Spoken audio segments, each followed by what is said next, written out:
好啦，咁啊，咁就係阿李海飛啊嚇！哇，呢個仲渣你！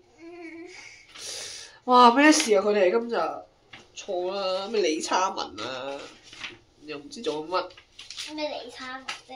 黃老師嘅職業又係乜嘢都唔知。哇，陳飛又點解又寫字成雅風啱？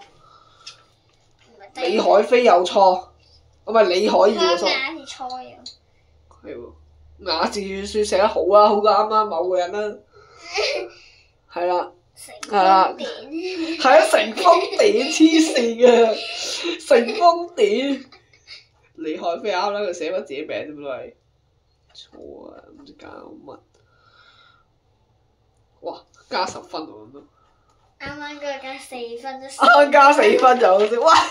喂，呢個得10分喎，呢個。唔使講啦，全差。 4分之後有10分。